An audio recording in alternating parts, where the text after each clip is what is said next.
آج کے درس میں حضرت نبی کریم صلی اللہ تعالی علیہ وسلم کے استغفار کی توجیہ کے سلسلے میں جو مختلف اقوال ہیں اس میں سے ایک قول نقل کیا گیا کہ توبہ و استغفار خود مستقل عبادت ہے، اس لیے تمام اکابر و مشائخ اپنے متعلقین کو ان کے معمولات میں کم از کم 100 مرتبہ صبح اور شام استغفار کرنے کی تلقین کرتے ہیں۔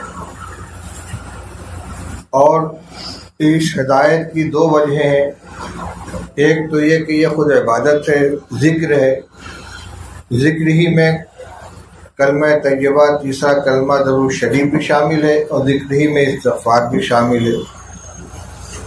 دوسری وجہ یہ ہے کہ بسا اوقات انسان سے بے خبری میں کوئی عمل ہو جاتا ہے، اس کی طرف دھیان نہیں ہوتا حالانکہ وہ گناہ ہوتا ہے، اور اللہ کے ہاں اس کا بڑا درجہ ہوتا ہے گرفت کے اعتبار سے۔ جیسے کہ زبان کے سلسلے میں فرمایا گیا کہ بعض دفعہ کوئی بندہ بے خیالی میں اللہ کی رضا والی کوئی بات کہہ جاتا ہے اور اس کو وہ بالکل اہمیت نہیں دیتا، اور اس کی وجہ سے اللہ کے یہاں اس کا درجہ بہت بلند ہو جاتا ہے۔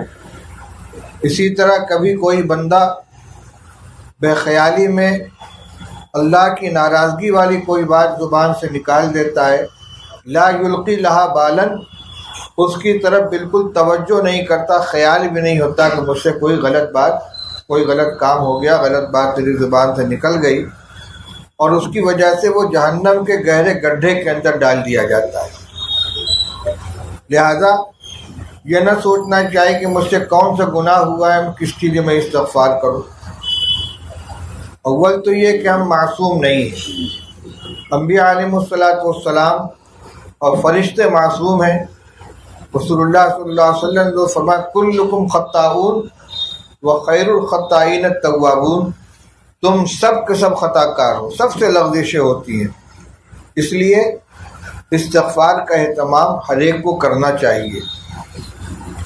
ایک صورت تو یہ ہے کہ معمول کے طور پر باقاعدہ بیٹھ کر ایک نشست میں صبح و شام استغفار کے کلمات، ان کے معنی کا استحضار کر کے کہے جائیں، استغفر اللہ ربی من کل ذنب واتوب الیہ، یا استغفر اللہ الذی لا الہ الا هو الحی القیوم واتوب الیہ، یا سید الاستغفار کا صبح و شام ورد کر لیا جائے، اللہم انت ربی لا الہ الا انت خلقتنی وانا عبدک وانا علی عہدک ووعدک ما استطعت اعوذ بک من شر ما صنعت ابوء لک بنعمتک علی وابوء بذنبی فاغفر لی فانہ لا یغفر الذنوب الا انت۔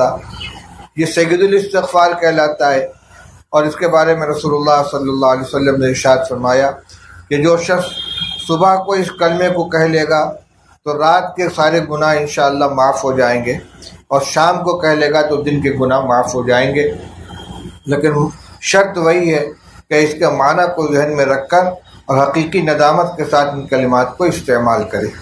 تو میں نے عرض کیا کہ ایک صورت تو یہ ہے کہ معمول بنا کر اور شمار کر کے ان کو پڑھا جائے، دوسری صورت یہ ہے کہ اٹھتے بیٹھتے کثرت سے استغفار کا کلمہ زبان پر جاری کیا جائے، جیسا کہ نبی کریم صلی اللہ علیہ وسلم نے ارشاد فرمایا کہ میں 70 مرتبہ سے زیادہ استغفار کرتا ہوں۔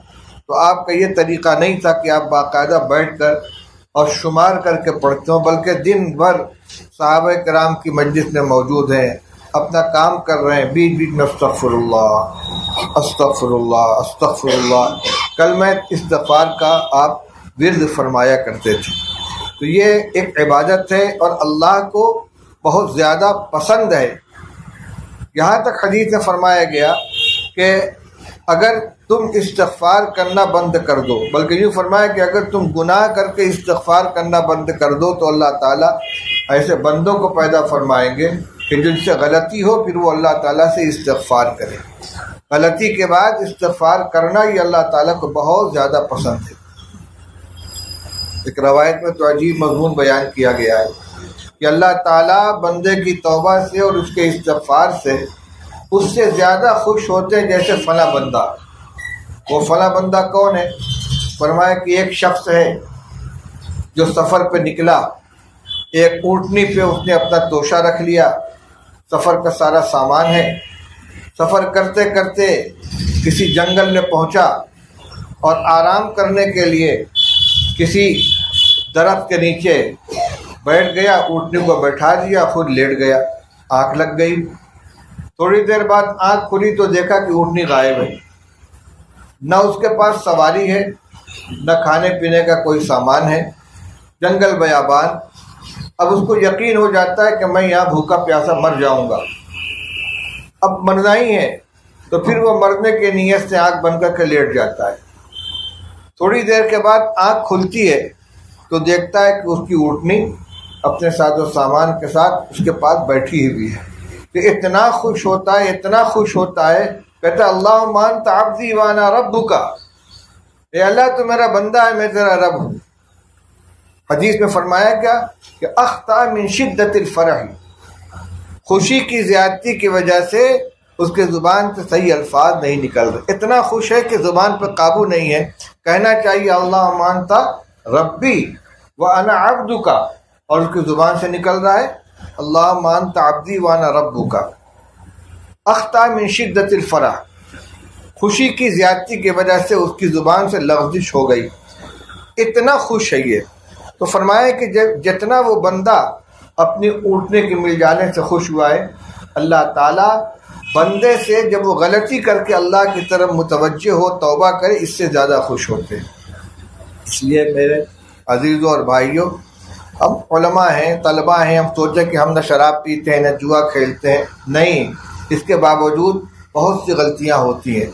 غیبت کرتے ہیں، بد نظری میں مبتلا ہوتے ہیں، دل میں ہمارے دوسروں کی طرف سے کینہ آ جاتا ہے، دوسروں کے سچ کی چیزوں کو ہاتھ لگا دیا، بلا ضرورت استعمال کر لیا، مختلف قسم کی چیزیں ہو جاتی ہیں اور وہ سب کے سب گناہ کے اندر آتی ہیں. تو جن کے بارے میں یقین ہو، علم ہو، ان کے استحضار کے ساتھ، ورنہ کم سے کم اجمالی طور پر استغفار کرنا چاہیے.